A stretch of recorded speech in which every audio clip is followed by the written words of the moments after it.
Bueno, iniciamos con esta clase de este tema tan interesante que ha ocupado nuestras últimas semanas, la formación del carácter del líder.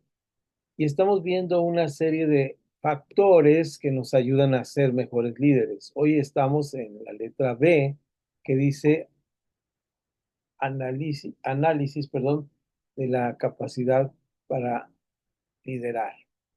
Y en el análisis vamos a ver 10 letras que son importantes o 10 puntos que nos marca ahí el manual. Los voy a ir leyendo y ustedes ahí me van diciendo. Estamos con la pérdida de algunos hermanos que no han podido entrar por el problema que tuvimos con los celulares, pero ya algunos lo solucionaron, otros están tratando de solucionar. Espero que este nuevo vínculo, liga que les mandé, funcione. Si no, la, la, la oirán en grabación y la próxima semana estaremos pues ahí listos para que vean hacer pruebas antes de que los tenga. En cuanto hagamos el vínculo, los voy a ir pidiendo que me manden mensaje y lo vayan buscando. Pero vamos a nuestra clase, que es lo interesante ahora. Y vean, hay 10 puntos ahí, dice análisis de la capacidad para liderar. Y la pregunta que nos hace el manual dice, ¿estoy capacitado para liderar? Y esto es de un señor que se llama Fred Smith. Y hay 10 preguntas para determinarlo. Y vemos el pasaje de 1 Corintios 9, 24 al 27. Vamos a verlo esta vez porque me parece que este pasaje eh, es interesante en varios sentidos, porque habla de un corredor. Pablo ahí habla de un corredor, es el famoso pasaje.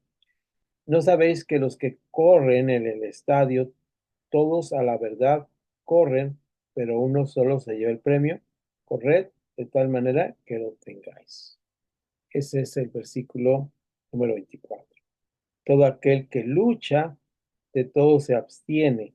Ellos a la verdad para recibir una corona corruptible, pero nosotros una incorruptible. Aquí habla de dos cosas, de preparación, de abstinencia, y luego en el verso 26 nos dice, así que yo de esta manera corro, no como a la aventura, de esta manera peleo, no como quien golpea el aire.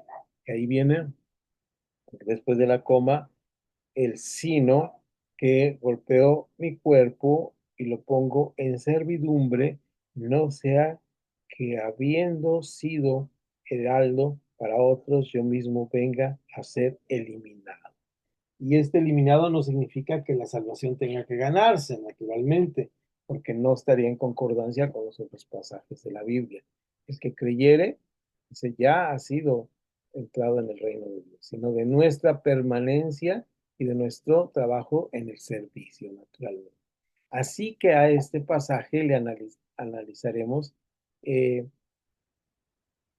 los puntos que nosotros tenemos que ponernos a revisar, independientemente de los años que tengamos de líderes, independientemente de la capacidad que sintamos que tenemos para liderar. Entonces aquí tenemos ya este aspecto.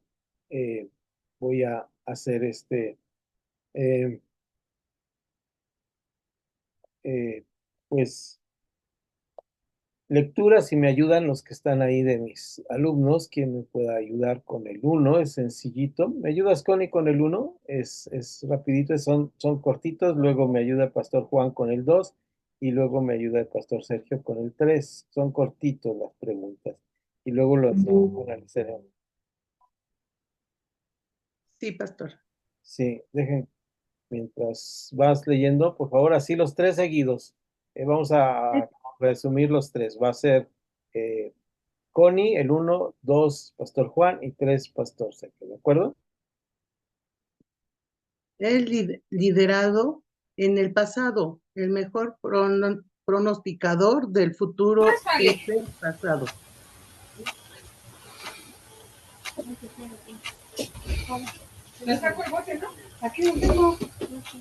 ¿Puedo captar la visión? ¿Un líder siente emoción hacia un desafío? Busca una manera mejor. Si alguien dice, Tiene que haber una mejor manera de hacer esto, le pregunto. ¿Ha pensado cuál sería? Si dice que no, está siendo crítico y no constructivo. Si dice que sí, está siendo desafiado por un espíritu constructivo de descontento. Esa es la clase de inquietud creativa inherente en un líder. Muchas gracias por su lectura. Y vean ustedes cómo este punto que tenemos aquí es importante ver los tres aspectos, ¿no? Lo que leyó Connie, dice, siempre para ver el futuro tengo que revisar mi pasado. Entonces, si fui capaz de hacer algunas cosas y si vamos a ver en la última parte, errores y cómo aprovechar los errores. Y esto quiere decir que esa es una medida para saber cómo puedo liderar. La otra parte que nos leía el pastor Juan es, yo veo más adelante las cosas, un líder siempre está viendo más adelante las cosas, ¿no? Entonces, tengo que ir teniendo esto que se llama visión. Visión es la capacidad que tenemos los seres humanos de imaginarnos mejores cosas cada día. Hay dos cosas que me parecen a mí, no son nada fuera de lo normal, pero sí son importantes para nosotros como seres humanos. Una de ellas es la capacidad de la esperanza. Todos sabemos que pueden venir cosas mejores. Ujú. Todos estamos esperando que vengan cosas mejores. Y la otra importantísima, que somos capaces de transformar lo que tenemos delante para que las cosas sean mejores y podemos imaginar un mundo mejor o una situación mejor. Podemos imaginar o lo que se llama también tener visión. Y por último, lo que nos decía o leía el pastor Sergio, busca una manera de ser mejor y aquí nos habla de dos tipos de críticas, ¿verdad? La crítica que tiene que ver cuando de alguna manera tengo una crítica destructiva, es decir, simplemente critico, pero no digo cuál es la solución. Dice la persona que escribe que cuando alguien le dice que hay otra manera de hacer las cosas, le pregunta si esta manera la conoce y si la conoce, esta es una crítica que llamamos constructiva. Es decir, todo lo podemos hacer mejor, todo lo podemos intentar mejor. Entonces, de esta manera puede ser que las cosas puedan ser mejor para nosotros. Entonces, ahí están los dos aspectos los tres aspectos que queríamos revisar. Voy a tomar tiempo para hablar del cuarto. Y esto es muy importante. La pregunta es así de sencilla. ¿Son prácticas mis ideas? Bueno, somos muy tendenciosos también en estas cosas, dos cosas o dos aspectos positivos que dijimos, tanto la esperanza como la capacidad de imaginarnos cosas y de crear cosas nuevas, también somos muy dados a hacer o tener ideas que no son realistas, los pies sobre la tierra. Ya en algún momento, en las clases pasadas, hablamos sobre cómo realizar los proyectos y que dijimos que todo proyecto debía ser medible y alcanzable, ¿no? Entonces, eh, tengo que darme cuenta de mis límites y los líderes tenemos que darnos cuenta de esto. A menudo, las personas sumamente originales no son buenos líderes porque no pueden juzgar su propio rendimiento. Los verdaderos líderes pueden identificar cuáles ideas son prácticas y cuáles no son. ¿Qué son ideas prácticas? Pues que se pueden poner en práctica precisamente, ¿verdad? Si yo les digo, mira hermano, pues yo soy un buen líder y yo lo que quiero es poner un satélite en la luna, ¿verdad? Para que todas las noches ustedes reciban el culto sin necesidad de salir de su casa por medio de microondas. Bueno, no está dentro de una realidad. No dudo que alguna persona piense que puede tener esta capacidad, pero son ideas solamente que estoy teniendo, no son realistas. Ahora sí, nuevamente, en la misma manera que lo hicimos el bloque pasado, vamos a leer en este mismo orden, también así de corrido, y luego reviso, porque como son muy chiquitos, lo podemos revisar al final. Connie, nos ayudas con el número 5. Luego también van prendiendo su micrófono como me van hablando y lo apagan para que no nos interrumpa el ruido de los otros. Y luego el número 6 lo tiene el pastor Juan y el número 7, por favor, el pastor Sergio. Adelante, con. Asumo responsabilidad después de un día agotador. Cuando salí de la planta, el portero me dijo, señor Smith, ¿cómo me gustaría tener su sueldo, pero no quiero sus preocupaciones? Terminaré el trabajo. La persona que se aferra a un problema y no lo deja hasta que no lo haya solucionado, tiene potencial como líder. ¿Soy mentalmente fuerte? Nadie puede liderar sin ser criticado o sin enfrentar el desánimo. Un líder potencial necesita fortaleza mental. Gracias, muchas gracias por su lectura. Esto nos ayuda a entender estas tres partes. Son sencillitas. Primero dice, tengo capacidad de asumir responsabilidad y aquí el señor Smith nos cuenta algo que le pasó, ¿no? El portero le dice, me gustaría tener su sueldo, pero no su responsabilidad. Es decir, el liderazgo, cuando uno toma un liderazgo, asume una responsabilidad. Luego tenemos eh, esta capacidad que aquí lo ponen como eh, terminar el trabajo, ¿no? Es decir, la constancia, el tener determinación para hacer algo.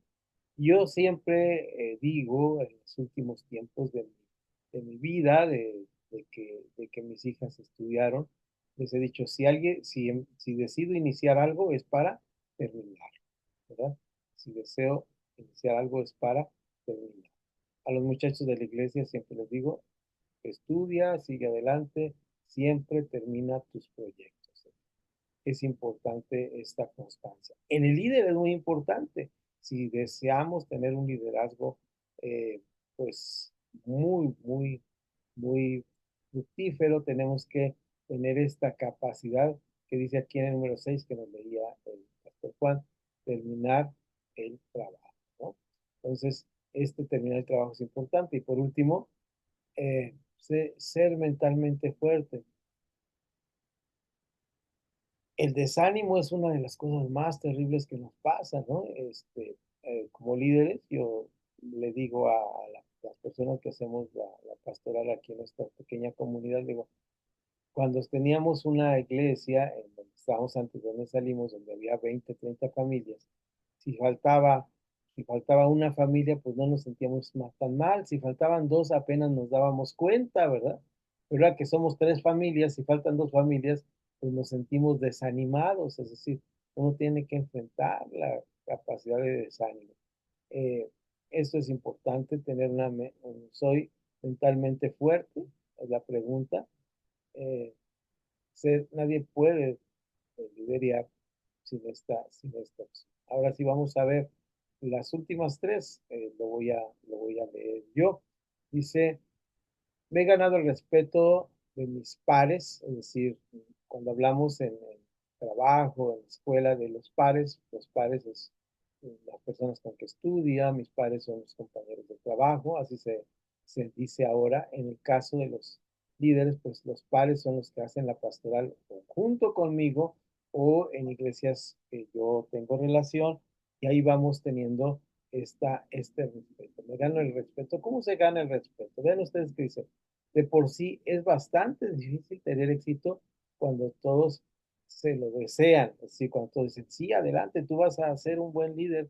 Ahora imagínense estar rodeados de gente que no quiere que uno tenga éxito. Es como tener pesas en su calza. ¿Por qué? No es envidia, es cuando no me he ganado el respeto de las personas. Cuando dicen, no, pues es que yo no quisiera que tú fueras pastor por esto y por aquello. Entonces, ganarse el respeto de las personas es que vean en nosotros la capacidad de hacer. El siguiente tema es sumamente importante, por eso el Instituto Aquila y Priscila le dedica todo un tema completo al de la familia pastoral. Mi familia me respeta, los sentimientos de la familia hacia una persona revelan mucho acerca de su potencial para liderar. Aquí no está hablando de que si son buenos hijos, buena esposa, buen esposo, sino de ganarse el respeto, como el punto de arriba. Ganarse el respeto es decir, tengo una integralidad que me permite que las demás personas me respeten. ¿Mm? ¿Qué es ganarse el respeto? Pues es que uno tiene una postura, una posición porque se la ha ganado, ¿verdad? Imagínense ustedes que uno va a ser árbitro de fútbol, ¿verdad? Y uno no tiene el respeto de los que están ahí jugando, pues no tiene esa postura, ¿verdad? Esa postura se la da que el uniforme negro, el silbato que tiene, las tarjetas que trae en su bolsita, que la sacan y los amonestan o los sacan del partido. Esto es el respeto, es decir, lo que poseemos nosotros como personas, como líderes, es decir, nuestra investimenta como líderes, nuestra investimenta pues no es un cuello, ni una batucón, ni otra cosa más que nuestra propia espiritualidad y santificación. Esas serían nuestras armas que nos darán respeto delante de los pares y delante de la familia.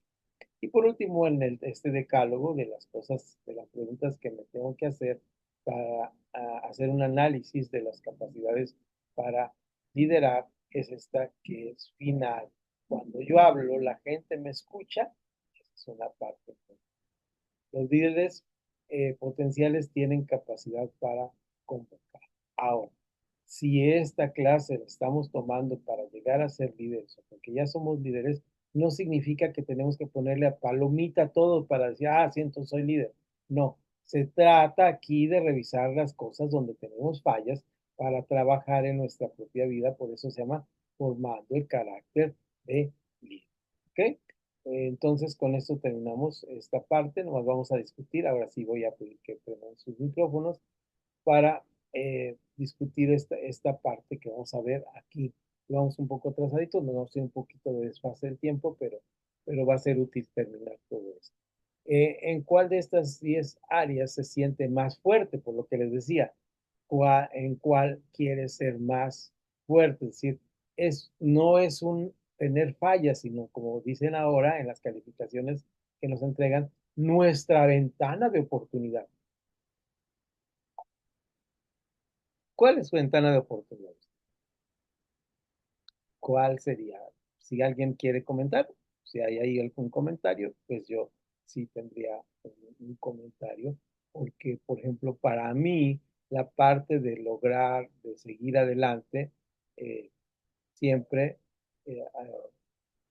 terminar el trabajo es algo que a lo largo de mi vida me ha costado, ¿no? Me ha costado y me ha costado disciplinarme para lograr hacerlo.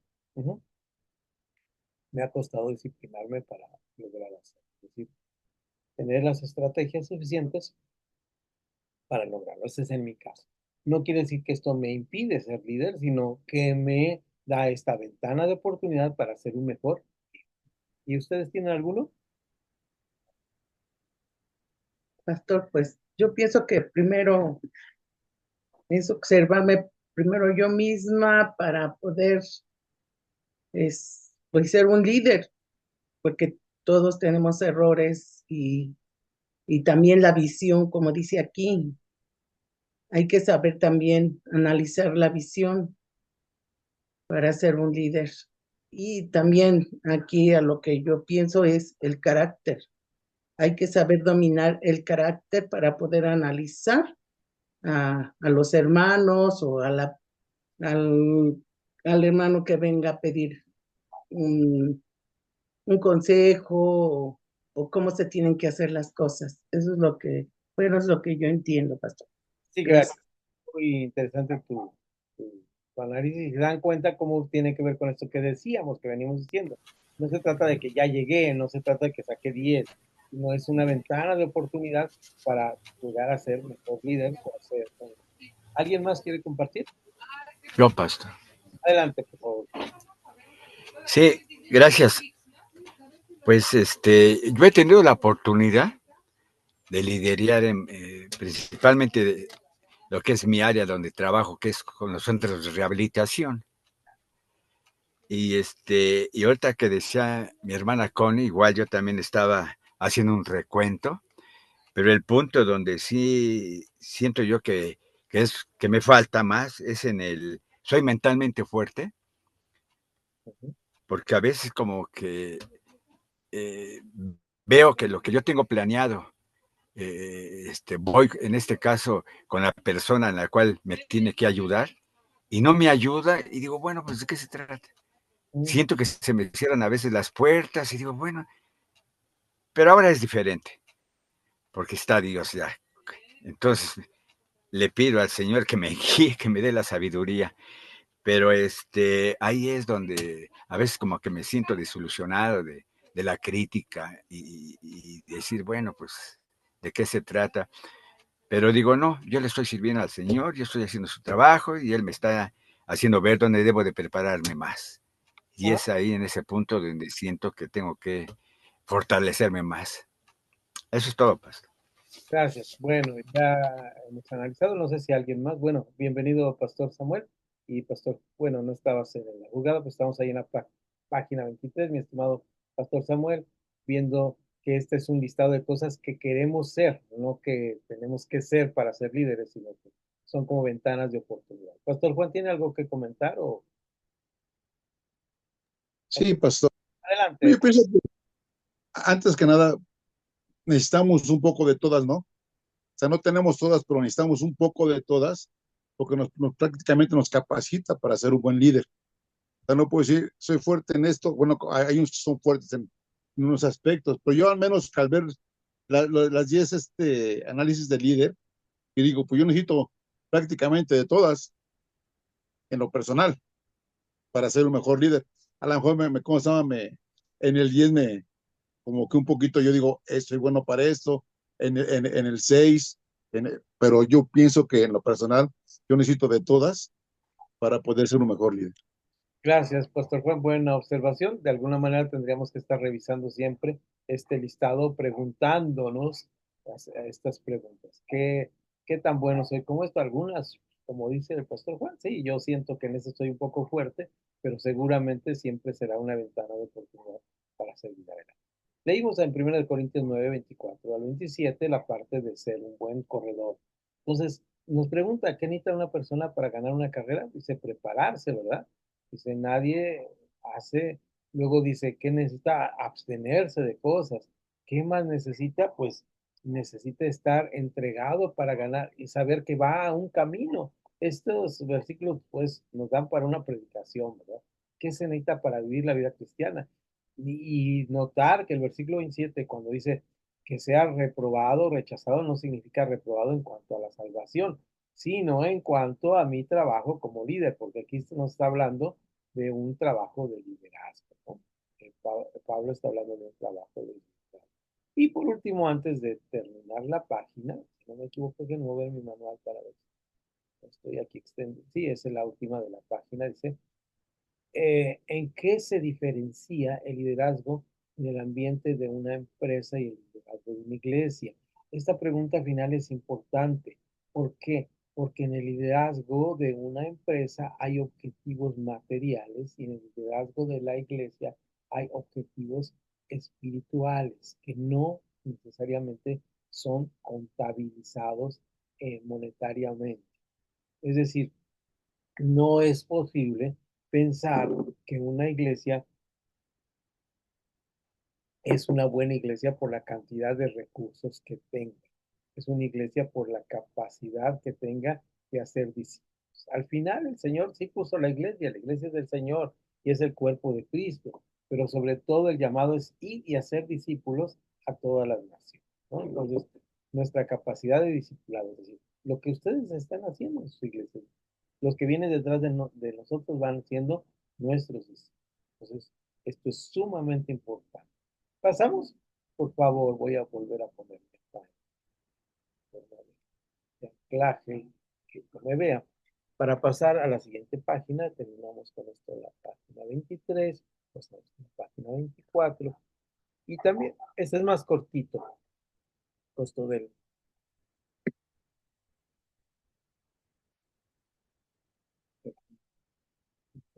pizarra.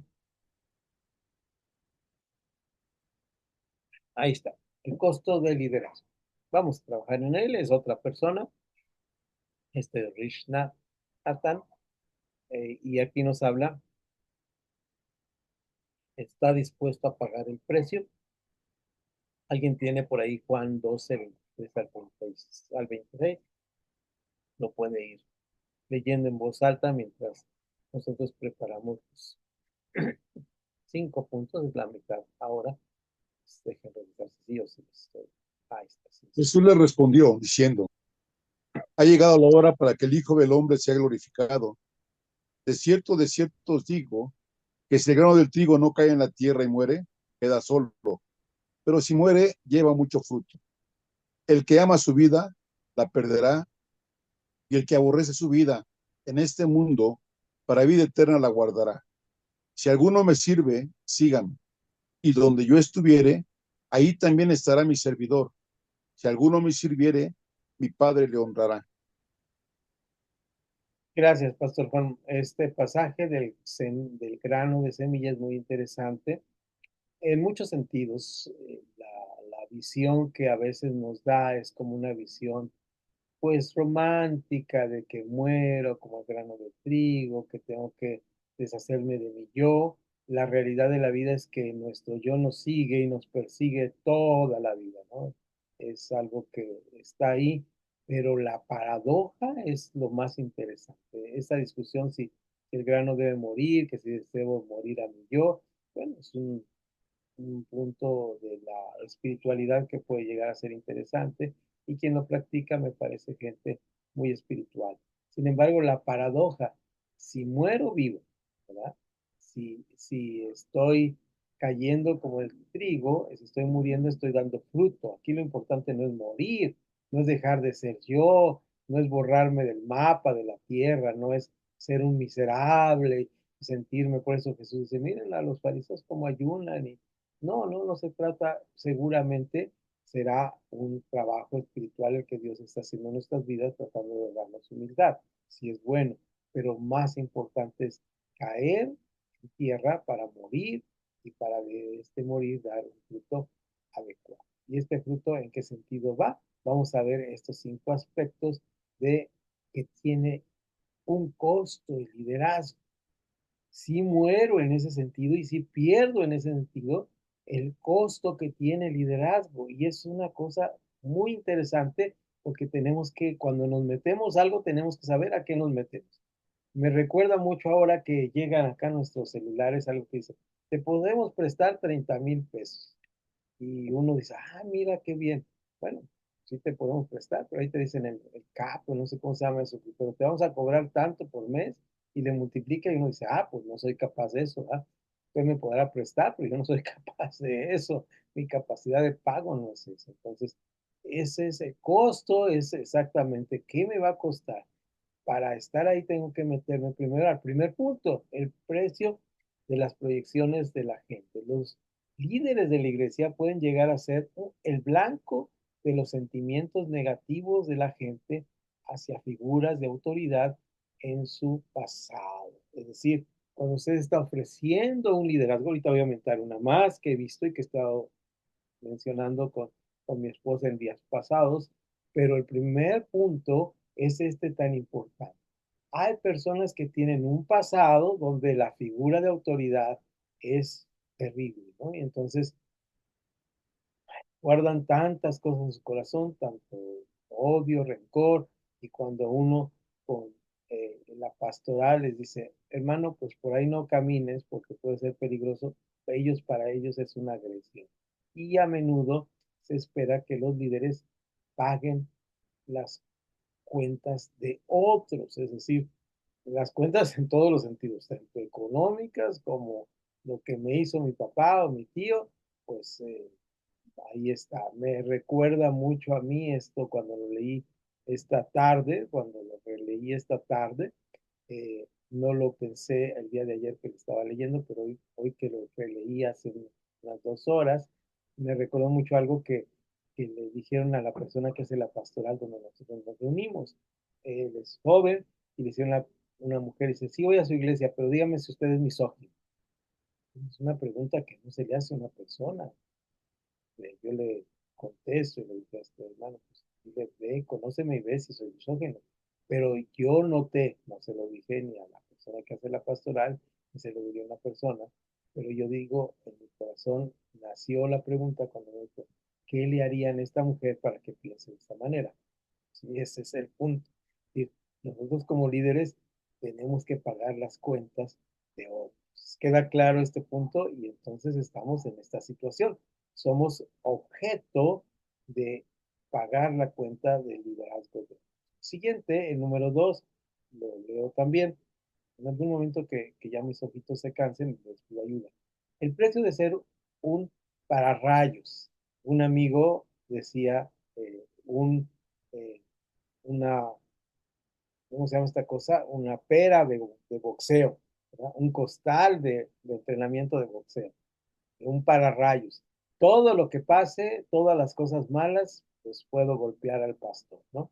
Como líderes podemos ser pararrayos para el dolor de la gente. Una manera de prevenir esto es enseñar la diferencia entre la ambición piadosa y la egoísta. ¿Mm? ¿Qué es esto de la ambición piadosa y la egoísta? Cuando nosotros enseñamos, perdón, esto estamos diciendo, ¿sabes qué? Yo puedo eh, de alguna manera sentir tu dolor, tener empatía con tu dolor, pero no quieras que yo asuma tu dolor. Esta sería como la explicación de esta frase que es un poco oscura. Yo puedo piadosamente sentir tu dolor, ponerme en tus zapatos, porque esto es la empatía. La empatía es ver que estás llorando y saber o sentir por qué estás llorando. Pero de ninguna manera puedo decirte, no, pues mira, yo ahora voy a llorar por ti y voy a hacer. No, eso no lo puedo hacer. Sería una parte. La egoísta se centra en un rol, mientras que la piadosa se centra en una necesidad. Ujú. Y aquí hay que tener mucho cuidado porque a veces cuando nos centramos en un rol, estamos diciendo ahora, pues no tienes papá, yo voy a ser tu papá. No tienes mamá, yo voy a ser tu mamá. No, tienes una necesidad de afecto. Nosotros en iglesia, con iglesia podemos darte afecto, podemos darte amistad, podemos darte amor, y eso es lo que damos a las personas. Es un amor sincero, es un amor agape, como dice la palabra griega, se da sin esperar nada a cambio. Y eso, hermanos queridos, eso se nota a leguas cuando alguien, no estoy hablando simplemente del aspecto emocional, de sentimiento, estoy hablando del aspecto sincero, cuando uno nota a alguien que llega y nos da afecto, pero está esperando que recibir algo a cambio, ¿verdad? Nos dice, sí, hermano, yo lo estimo mucho. ¿Y cuándo me va a prestar de las ofrendas? ¿No? ¿Cuánto me va a alcanzar a prestar de las ofrendas? Entonces uno, aunque no lo digan así, eso se siente de la persona, ¿no? Entonces uno tiene que darse cuenta de eso. Este es más larguito, pero sí lo alcanzo a leer todavía. Y el 3, el precio de desagradar a la gente, es decir, de no estar como en el canal que ellos quieren. Si vivimos para agradar a la gente, nos tornamos esclavos de ellos. En lugar de tener un dueño, Jesús, cuyo yugo es fácil, terminamos teniendo numerosos faraones, y dice ahí eso, faraones que nunca serán satisfechos con nuestra actuación. Eso es terrible. Cuando una persona está en esta situación, no importa lo que usted haga, no importa lo que usted diga. Y esto es terrible, hermanos, porque nosotros hemos vivido, tenemos esta experiencia en nuestra propia comunidad de fe en estos últimos meses. La gente quiere llegar a decirnos quién debería predicar, qué debería predicar. Hermanos, ya tenemos una doctrina de 500 años, ya tenemos una forma de predicar. No podemos estar cambiando porque usted piensa que en su iglesia, porque había micrófonos rojos, tenemos que poner aquí micrófonos rojos, o porque las personas se paraban a predicar y golpeaban el púlpito, ¿verdad? Nosotros tenemos que golpear el púlpito.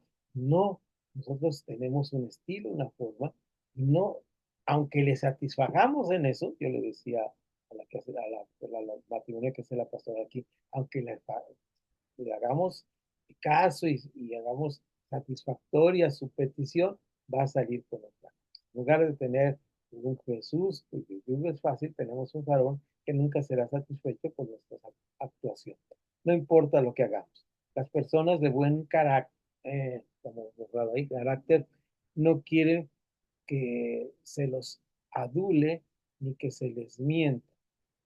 Quieren oír la verdad, siempre y cuando sientan que son amados y son nutridos en el proceso. Si no se trata de decir, sí, hermano, a todo, ¿verdad? Esa parte tan difícil que tenemos los que damos consejería pastoral, cuando las personas nos vienen a preguntar si está bien que hagan esto, cuando ya tienen una respuesta, ya tienen una actitud. Entonces, lo que quieren es un permiso para no sentir su conciencia tan mal. ¿Alguien me ayuda a buscar Santiago 5:17? Dice el precio, el 4, pasamos al punto 4, el precio de expectativas no realistas. Las expectativas no realistas pueden provenir de otras personas, algunas son autoimpuestas. Tenemos Santiago, ¿alguien lo tiene a la mano? 5:17. Elías era hombre sujeto a pasiones semejantes a las nuestras y oró fervientemente para que no lloviese, y no llovió sobre la tierra por 3 años y 6 meses. Ok, si es la cita, no la hice esta vez. Quería, si estamos bien, si son de las expectativas, ¿no? Era una persona sujeta a pasiones y, sin embargo, él oró y no llovió sobre la tierra. ¿Ok? Entonces, este es el pasaje que anexaron aquí, compare con Santiago 5:17. Ahí tenemos que hacer una comparación en cuanto a todas las expectativas no realistas que pueden venir de otras personas. Entonces, a veces tenemos este problema. Lo que tengo que decir aquí, sí, muy preciso, es que como líderes sí tenemos a veces personas que tienen sobre nosotros una expectativa que no vamos a cumplir, ¿verdad?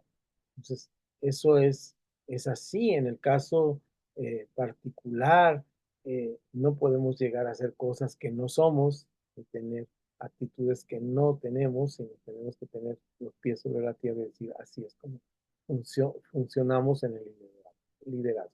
El número 5, si lo leemos, dice el precio del cansancio. Este tema lo mencionan algunos autores y ahorita voy a trabajar estos 6 meses siguientes, si Dios me permite, sobre este tema con otro hermano que está estudiando su maestría en consejería pastoral y vamos a tratar de hacer un pequeño librito sobre este tema y es este tema del cansancio. Hay algo muy bonito que que tiene la palabra que nos habla del año sabático, ¿verdad? Que la tierra descansa, que todo esto. Y los líderes a veces tenemos tiempos sabáticos. Sabáticos no quiere decir que nos deslindamos de la iglesia y nos vamos de farra, no, significa que nos dedicamos a proyectos los cuales no habíamos tenido en el pasado por el trabajo pastoral o de iglesia que teníamos. Bajamos la presión y nos dedicamos a un proyecto específico y este tiempo, como, como, como importante en nuestra vida, pues tiene todo un esfuerzo y tenemos que capacitar a gente para que quede en nuestro lugar, tenemos que ir abriendo espacios para que nada quede. No se trata, como les dije a los hermanos, no se trata, menos de que ustedes, si les digo, me ayudes a predicar, digan, no, no voy a predicar, no. Seguimos con la misma responsabilidad de alimentar al pueblo, seguimos con las mismas responsabilidades de vivir la vida cristiana, simplemente ahora damos un espacio a otras áreas de nuestra vida que son necesarias, que puede ser simplemente decir, bueno, pues este tiempo voy a dedicarlo a salir, pues por lo menos una vez por semana, a tomar un cafecito ahí al restaurancito de aquí de mi colonia de la esquina, y este va a ser mi proyecto sabático, en lugar de estar ahí el sábado preparando el sermón del domingo, voy a hacer esto, pero para esto, bueno, si me toca predicar todos los domingos, tengo que preparar los sermones o preparar a alguien que dé los sermones, ¿no? Es porque el precio de cansancio es terrible. El psicólogo Archibaldo Hart escribe que los líderes a menudo experimentan depresión post-adrenalina, después de una demanda intensa de ministerio o de relaciones, los líderes tienen que pagar el precio de la fatiga, lo que llaman los especialistas de burner, estar quemados, y también aprenden cómo prevenirlo. Es decir, tenemos que de alguna manera saber que hay momentos de intensidad dentro del ministerio. Esto lo voy a decir así como es. Mi esposa se metió en estas vacaciones en lo de la escuelita bíblica, de aquí por primera vez en nuestra comunidad de fe, y yo noté cómo nos cansamos todos. Necesitamos unas vacaciones después de ese gran esfuerzo, había mucha intensidad, mucho aspecto, pero la bendición es grande, hermanos. Y la discusión, ayúdenme por favor, así van a aprender su micrófono, voy a cambiar nuestro. Ahí está, ahí los veo. Qué bien, ahí estás. Gracias. Pastor Juan, Pastor Samuel, Colin. Eh, ¿Qué precio, además de lo que Natán nos dice, han tenido que pagar por ser líderes de la iglesia, además de ser costal de boxeo, además de exigencias de la gente? ¿Qué otros precios han pagado? ¿Alguien tiene algún comentario que nos pueda hacer? Si lo tienen, pues ahí me lo hacen saber.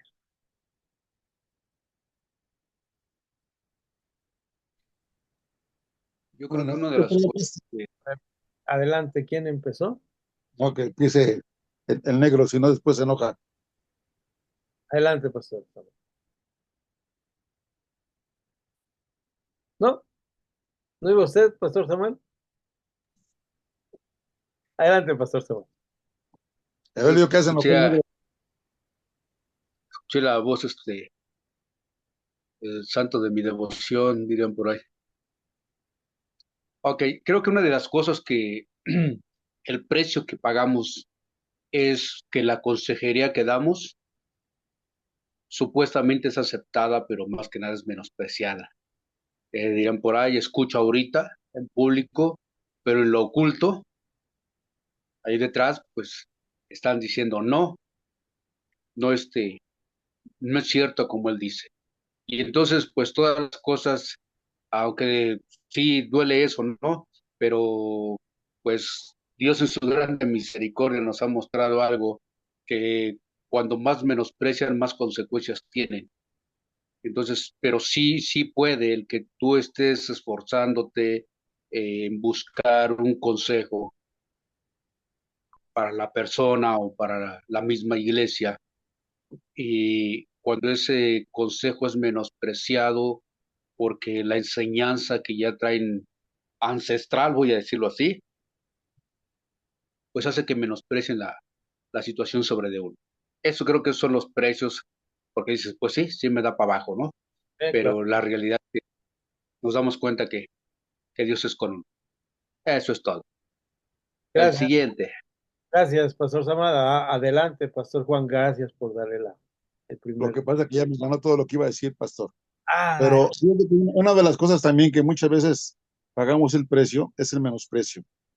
A veces quedas mal, o sea, no eres, como se dice vulgarmente, no eres monedita de oro, porque no a todos les caes bien, ¿no? El hablar mal de ti, se van diciendo muchas cosas, que nunca los ayudaste. No sé, hay tantas cosas que prácticamente pasamos para pagar el precio en cuanto al ministerio y decimos, bueno, ok, no hay ningún problema, ¿no? Yo estoy sirviendo al Señor, no sirvo a la gente, pero sí, sí hay un precio muy, muy fuerte que pagar en el cual que a veces la gente, tú la ayudas y se va hablando mal de ti, ¿no? Y dices, bueno, yo lo hice con todo mi corazón, pero adelante. Sí. ¿Puedo comentar? claro, adelante. Bueno, yo también quiero comentar sobre que muchas veces la gente viene por un consejo, pero también vienen queriendo manipular a uno. Y muchas veces quieren oír lo que ellos quieren oír, no lo que uno, como consejero, puede decir, les está, con la base bíblica, les está hablando y no lo entienden y quieren a fuerzas hacer lo que no aceptan lo que uno les aconseja, sino ellos traen sus ideas y es muy difícil muchas veces sacarlos de esas ideas que ya traen establecidas, que uno bíblicamente les quiere aconsejar, pero ellos no, o sea, quieren manipular a uno. Así es. Gracias, pastor Elvia. Muy, muy bueno el comentario, porque exactamente ese es ya quieren escuchar, por ahí lo dijo, quieren escuchar lo que ellos quieren escuchar. Y cuando uno les dice lo que es la palabra, se tapan los oídos, ¿no? Entonces esto es terrible. Hay una regla que es interesante en la consejería, que dice, cuando alguien te hace una pregunta ya tiene una respuesta. Esto es muy interesante, ¿no? Es decir, no vas a tratar, cuando alguien me dice, oye, el café de Veracruz es bueno, entonces yo puedo dar mi opinión. Para mí puede ser bueno o no puede ser bueno. Y entonces en la consejería se dice, antes de contestar tu opinión, pregunta, ¿para ti es bueno o no es bueno? Entonces, porque si no, si tú dices, sí, es bueno, entonces vas a decir, entonces es bueno porque tú lo dices. ¿Se entiende el símil? Que alguien viene y me dice, a mí me hace una pregunta, oye hermano, ¿será mucho pecado echar un tequilita, un caballito de tequilita? Él ya tiene una respuesta, ¿sí? Entonces la respuesta no es ser mi opinión al respecto, sino para ti es bueno o es malo. Y en base a eso le digo, bueno, mi consejo es que dice la palabra, no os embriaguéis con vino en el cual hay disolución. Entonces, tengo que decirle, ¿sabes qué? No sé si es bueno o es malo. Nada en sí es bueno o es malo, sino tú haces un concepto de la vida y en base a ese concepto te mides, ¿verdad? Al respecto. Porque lo malo ahí está en la respuesta que puedo dar, que esa respuesta va a ser el justificante para quien está pidiendo el consejo. ¿Se da a entender con esto? Bueno, esto es importante. ¿Cómo enfrentó Jesús el alto precio del liderazgo? Vamos a ir viendo, ayúdenme rápidamente con Mateo 6, 4 y 5. Por favor, en Mateo no, Marcos 6, 4 y 5 y versículo 46. En este orden, ¿alguien los tiene? Del capítulo 6 de Marcos. Este es el pasaje que vamos a leer y luego vamos a leer Marcos 7. Los dos capítulos, pero empezamos con Marcos 6, versículo 4 y 5 y brincamos hasta el versículo 46. ¿De acuerdo? ¿Alguien lo tiene? Me lo va leyendo.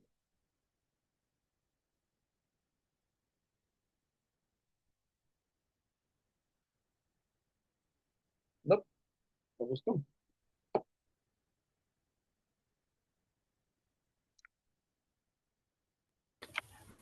Lo tengo, pastor. Adelante. Marcos 6, 4, 5. Mas Jesús les decía, no hay profeta sin honra sino en su propia tierra y entre sus parientes y en su casa. Y no pudo hacer allí ningún milagro, salvo que sanó a unos pocos enfermos, poniendo sobre ellos las manos. Ahora el versículo 46, por favor, pastor. Claro que sí. Y después que los hubo despedido, se fue al monte a orar. Ok. Sí, ahí está, como 7, 1, 8 y 10. ya está. Adelante, por favor, pastor. Sí. 7, 1. Se juntaron a Jesús los fariseos y algunos de los escribas que habían venido de Jerusalén. Sí, sigue adelante hasta el 8. Sí, hasta el 8, sí. Los cuales, viendo a algunos de los discípulos de Jesús comer pan con manos inmundas, esto es, no lavadas, los condenaban, porque los fariseos y todos los judíos, aferrándose a la tradición de los ancianos, si muchas veces no se lavan las manos, no comen. Y volviendo de la plaza, si no se lavan, no comen. Y otras muchas cosas hay que tomaron para guardar, como los lavamientos de los vasos de beber, y de los jarros y de los utensilios de metal y de los lechos. Le preguntaron, pues los fariseos y los escribas, ¿por qué tus discípulos no andan conforme a la tradición de los ancianos, sino que comen pan con manos inmundas? Respondiendo él, les dijo, hipócritas, bien profetizó de vosotros Isaías como está escrito, este pueblo de labios me honra, mas su corazón está lejos de mí, pues en vano me honran, enseñando como doctrinas mandamientos de hombres. Era una frustración, ¿no? Para Jesús, él estaba enseñando la palabra, estaban fijándose si no se lavaba las manos. Es el mismo caso que hemos tenido, que ustedes como líderes y como pastores me han escuchado. Uno les aconseja, uno les da la palabra y ellos están fijando, ay hermano, pero es que usted no usa zapatos de tal marca, es que usted no usa corbata. Y dice uno, bueno, es que en mi iglesia siempre el pastor usa corbata. Si usted no usa corbata, no, pero eso es algo súper. Vemos aquí cómo enfrentó Jesús el alto precio de vida. Estaba ahí pagando el precio que le estaban diciendo. Tus discípulos no se daban las manos, ¿no? Era el punto. Bien, voy a volver a la pantalla grande y con los cuadritos pequeños, pero vamos a este tema porque falta otro más. Vamos un poco atrasaditos hoy, empezamos tarde por el problema, luego lo revisamos bien. Dice, errores en el liderazgo. Los dos siguientes puntos vamos a ir recordando, el D y el E, porque son importantes. ¿Cómo evitar errores en el liderazgo? Dos principios para ayudar al liderazgo con sabiduría. Recordamos el pasaje de Jeroboam, que era el hijo de Salomón, que toma el reino y pide consejo y comete errores gravísimos, ¿no? Ahorita lo vamos a recordar más adelante cuando nos dice que lo recordemos, por eso no lo leímos ahora y es el capítulo 12 del primero de los libros de Reyes, en los versículos 1 al más adelante del 17. Son como 4 o 5 párrafos que nos hablan de este fracaso de Jeroboam, que lo hacen que el reino, dicen la división del reino, no, es la exterminación del reinado de David, queda una sola tribu, se queda solo con Judá, y los demás se van tras Jeroboam, ¿no? Pero vamos a ver. Eh, Dice aquí, narrando un poquito lo que pasa, de lo que le estoy diciendo, su abuelo fue el asombroso músico, poeta, rey David, su padre sabio, rico rey Salomón, y habla de su padre, ¿no? Dice, los lomos de mi padre eran como un hueso de uno de mis dedos, era un flacucho, ¿no? Los ejércitos de Israel eran envidiables, pero cuando Roboam fue rey, le tomó solo 3 días, porque le dice, váyanse 3 días, regresen, y yo pido consejo, y ahí vamos a ver qué pidió a los consejos de los ancianos, también pidió a los jóvenes, y tomó un mal consejo. Eh, Cometió errores, vamos a ver qué errores, como líder, tan horrendos que le costó la mayor parte de su reinado. Prácticamente se quedó sin nada. Aquí damos algunos principios para ayudar a evitar estos errores que él cometió. Son 3 principios, si no mal recuerdo, y 2 principios, con los que lo pues medio larguito, perdón, pero vamos a analizarlo aquí en esta parte. Dice, el primer principio, conózcase a sí mismo. Hay algunas cosas en nosotros mismos que podemos cambiar y otras que solo Dios puede hacer, pero hay algunas que nadie atinará a cambiar. Descubra el cambio que Dios ha preparado para usted y no trate de cambiar ese propósito. Aproveche los puntos fuertes que Dios le ha dado en lugar de centrarse tanto en sus debilidades que jamás cumplirá el propósito divino para usted. Lidere a partir de sus fortalezas, ¿no? Y esto es muy interesante.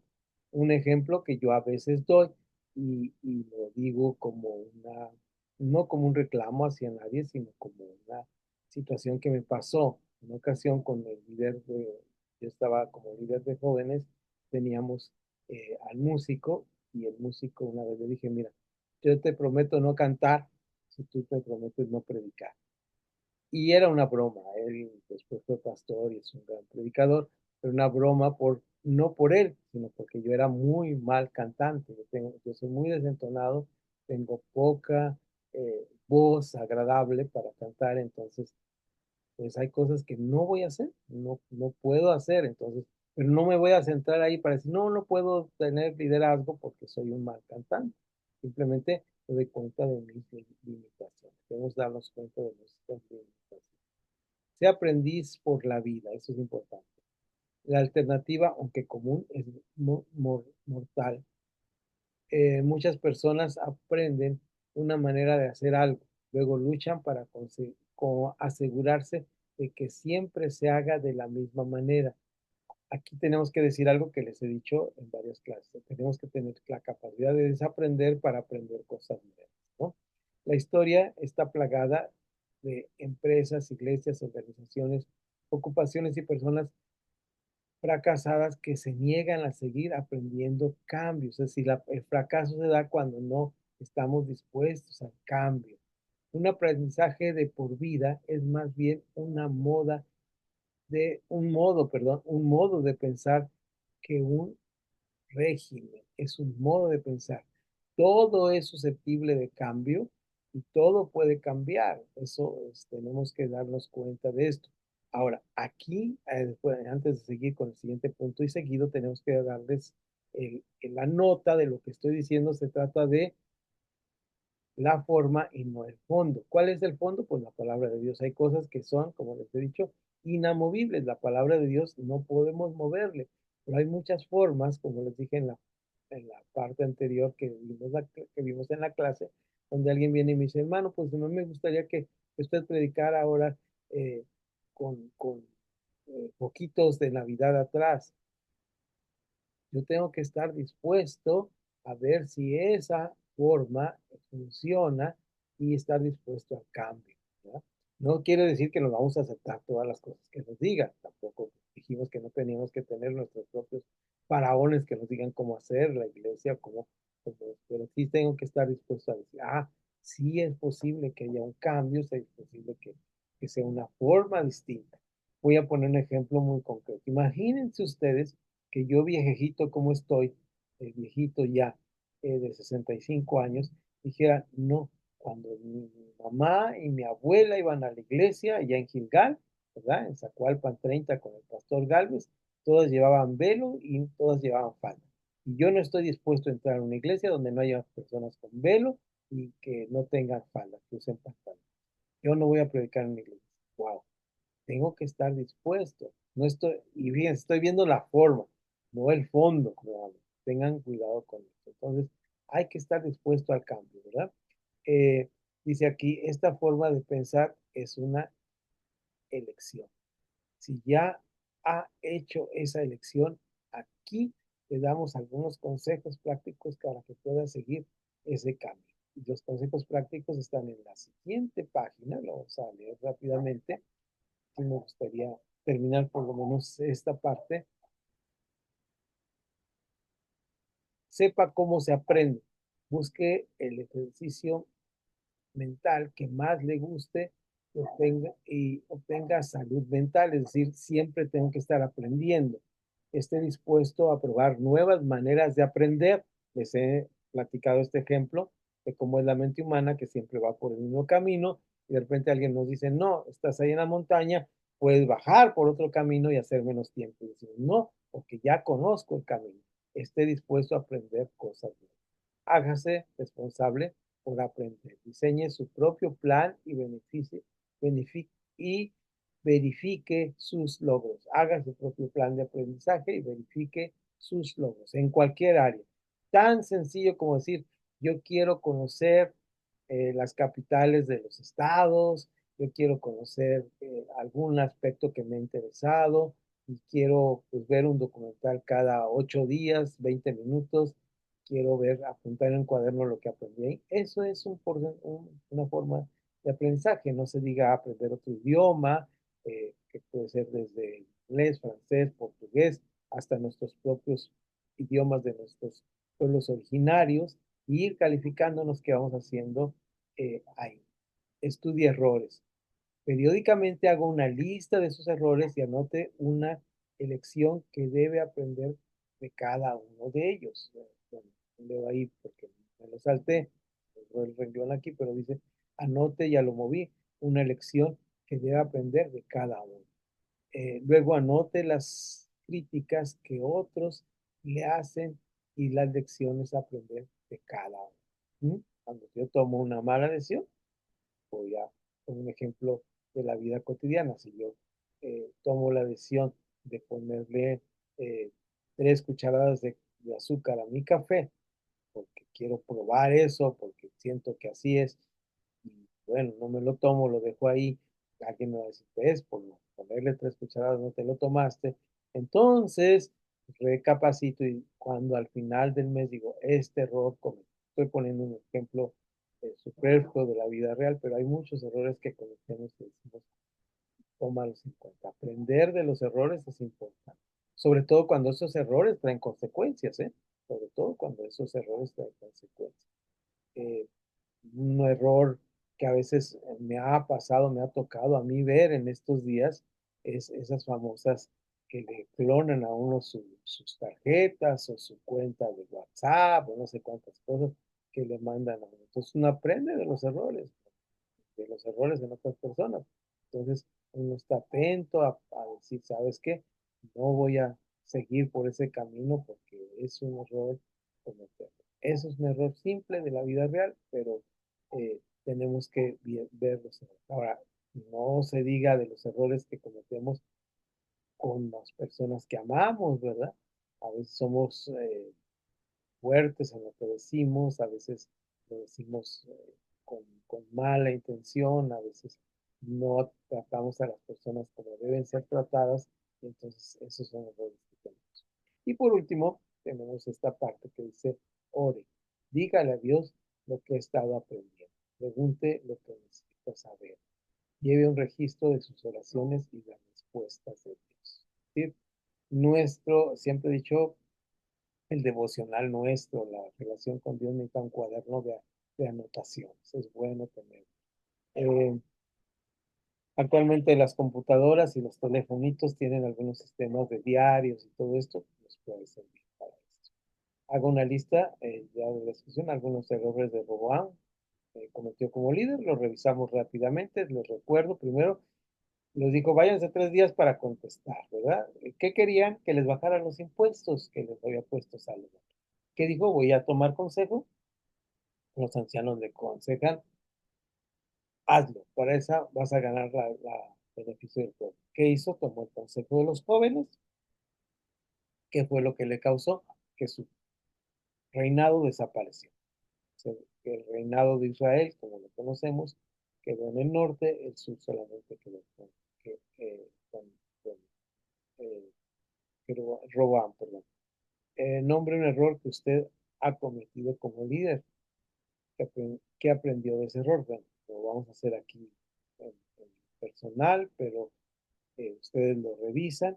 Yo puedo decir que un error que he cometido como líder trabajando en la iglesia ha sido a veces decir cosas de otra persona que no debo decir en cierto momento, ¿verdad? Es decir, la crítica a un compañero, a un amigo, donde yo cometo el error o la indiscreción de eh, señalar alguno de sus defectos que le lastima, que le daña. ¿Cuál sería un punto fuerte? ¿Qué aprendí de eso? Bueno, pues aprendí que debo eh, pensar las cosas antes de hablar. ¿Cuál sería un punto fuerte que usted tiene como líder? Pues eso ya lo analizará cada uno, que puede fortalecerlo aún más. Pues en mi caso, pues he fortalecido mucho eh, la empatía hacia las demás personas. Es decir, cada que veo una persona que está trabajando, veo que es un potencial que Dios está trabajando. Vamos a la letra E.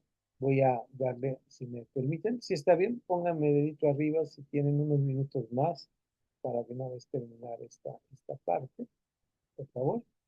¿Ok? Bueno, si alguien tiene el compromiso, terminamos. Acción cuando se ha cometido un error. ¿Qué vamos a hacer cuando cometemos un error? ¿Verdad? ¿Alguien tiene, por favor, ahí 1 de Juan 1, 1:5, la carta de Juan 1:5 al 10? Hermanos, si alguno hubiera pecado, abogado tenemos con el Padre Jesucristo, ¿no? 1 de Pedro 5:8, alguien los tiene, también es un versículo conocido. Primero, la primera parte importante es reconocer el error. Aquí vamos a ver cosas que aunque las vamos a mencionar, mis estimados hermanos, no es común. estimadas hermanas, no es común que lo hagamos, que lo practiquemos, porque tenemos dos cosas en contra: la vergüenza y el egoísmo. Y pensamos solucionar las cosas de una manera. Una de las cosas que perdimos con la reforma religiosa del siglo XVI, que era muy importante, es lo que llamamos la confesión. ¿De acuerdo? Tenemos que estar atentos a esta parte. Entonces, vean cómo está aquí. Reconocer el error. Philip Yancey escribió acerca de una peculiar desventaja que tienen los leprosos. Y esta se las narro para que sea más rápido. Y me tocó cuando fui a un leprosario en Paraguay, en una carretera que va hacia una frontera, son las tres fronteras. Y cuando llegamos a este leprosario, nos dijeron, lo grave de la lepra es que lo que pasa con la lepra es que pierden sensibilidad. Entonces, si usted se le mete una piedrita al zapato y va caminando de aquí a la escuela, pues lo que pasa es que siente la piedrita y se la quita. Se quita el zapato y se quita la piedrita. Pero alguien que tiene lepra no siente, tiene sensibilidad. Si se pega con la esquina de la cama, en el camión, se golpea, no siente el dolor. Entonces está ahí infectándose la cosa y no se da cuenta. Ese es el problema. No es la enfermedad, dice este señor Philip, sino el trágico efecto secundario por no sentir dolor. Entonces decimos que el dolor es algo necesario para darnos cuenta. Reconocer el error es sentir el dolor, es sentir el dolor. Reconocer el error no es decir, porque aquí hay algo que la Biblia llama conciencias cauterizadas. Esto es muy interesante. Yo sé que estamos ya sobre el tiempo, pero fíjense ustedes que cuando alguien hace o está cometiendo un pecado en la adolescencia, una característica es que primero le avergüenza, pero luego es que se vuelve un sinvergüenza, un cínico. Ya no le importa que lo vean, ya no le importa que lo observen en lo que está haciendo. Cuando una persona pierde sensibilidad es lo que se llama conciencia cauterizada. Entonces tenemos que reconocer nuestro error, no ser leprosos espirituales, ¿verdad? Que no nos cause dolor lo que estamos haciendo, debe causar dolor. Hacernos cargo de la falla, es decir, si yo tiro en la maceta, tengo que recoger la tierra, tengo que recuperar lo que hice primero. El reconocer el error comienza un proceso de sanidad que no puede iniciarse durante la gimnasia mental que se practica para evitar asumir la culpa. La gimnasia mental es cuando digo, no, pues todo el mundo lo hace, no es que lo hice, pero no está tan mal, no lo hago, pero nadie me ve. Es decir, esa es la gimnasia mental que hacemos, ¿no? Sí, yo hago esto, pero lo hago oculto, no hago daño a nadie, entonces esto es la gimnasia mental que tenemos. Segundo, dentro de esto de hacernos cargo de lo que fallamos. Segundo, dejar que todos vean el error es una estrategia magistral, es decir, lo que decía hace un momento, lo que hemos perdido, la confesión. Dice, confesar nuestras faltas los unos a los otros. La aprehensión con H de tomar algo, de ser descubierto y culpado a veces es peor que la experiencia en sí. Desarmamos al opositor cuando exhibimos nuestras locuras, ¿verdad? Es lo que dice aquí, es decir, tenemos que exhibir lo que estamos haciendo. Cuando me he equivocado, estoy moralmente en mejor posición para aceptar la culpa en lugar de esquivarla. Cuando me equivoco y estoy moralmente mejor preparado para aceptar la culpa. Es decir, cuando yo me doy cuenta que cometí un error, y puede ser un error hasta de lo que digo, ¿verdad? A veces mi esposa me dice, dijiste unas por ostras, entonces me doy cuenta que cometí un error al hablar, al dar una fecha del nacimiento de una de nuestras hijas, entonces eso me permite a mí reconocer el error. Si no me lo observa alguien, no, yo juraría que dije bien las cosas.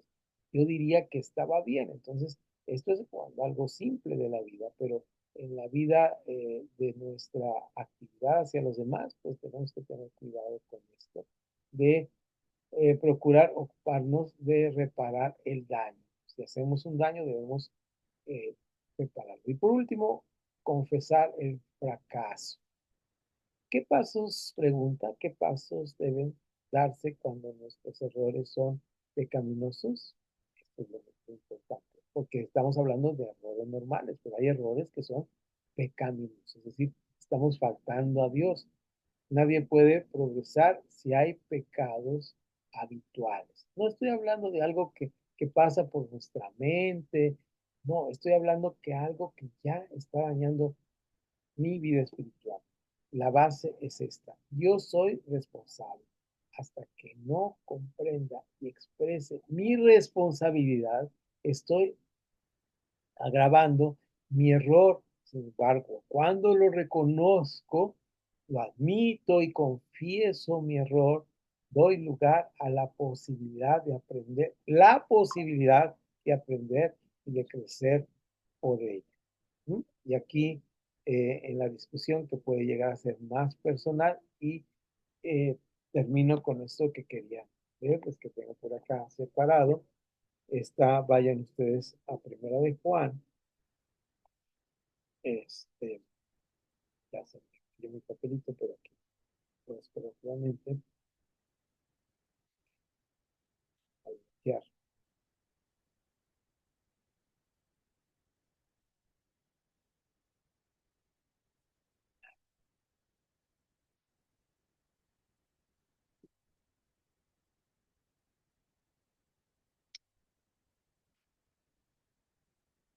Vean ustedes,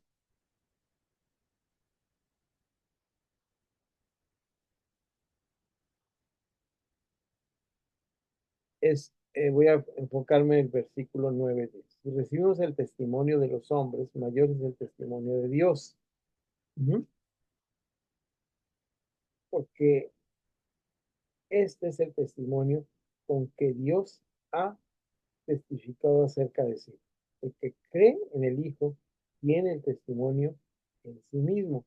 El que no cree a Dios le ha hecho mentiroso porque no ha creído en el testimonio de Dios, que Dios ha dado acerca de su Hijo. Esto lo escribe San Juan en 5, 9 y 10. Veamos lo que escribió en su Evangelio Juan, en el capítulo 3, donde dice, Juan 3, dice, verso 17, porque no envió Dios a su Hijo al mundo para condenar al mundo, sino para que el mundo sea salvo por él. El que en él cree no es condenado, pero el que no cree ya ha sido condenado. Entonces, esta es la razón. Si no creo, si no tengo testimonio de la persona de Jesús en mi vida, entonces ya he sido condenado. Si tengo la presencia de Jesús en mi vida, entonces tengo que procurar compartir mis errores para que estos sean purificados, ¿no? Lo dice primero de Juan cuando dice, ya lo brincamos cuando empieza el tema, dice, hijito, si alguno ha pecado, abogado tenemos para con el Padre, a Jesucristo, ¿no? Porque esto es lo que nos hace. ¿Cómo podemos alentar la honestidad entre nosotros? Bueno, esta es una parte que es importante y es esta amistad o quinonía que tenemos entre hermanos que nos permite tener la confianza de decir, mira hermano, estoy pasando por esta situación, por esta tentación, ayúdame a orar por mí. A veces ni siquiera necesitamos mencionarlo, pero es muy sano cuando nosotros tenemos a alguien que podemos llorar con alguien y decir, hermano, yo fallé en esta parte de la vida y necesito que me apoyes para resarcir mi vida. No, lo dije en la clase pasada, no hay un verdadero arrepentimiento cuando no hay una verdadera confesión. Cuando lo seguimos guardando, cuando decimos, ay Señor, perdóname por todos mis pecados. Tú conoces hasta lo más oculto. Estamos como, es ese que llama el manual esta mecánica de estar tratando de ejercicio mental de cubrir nuestros pecados. Se trata de confesar delante de Dios de nuestro pecado y arrepentirnos y no pecar. Hermanos, muchas gracias por su atención. Dios les bendiga.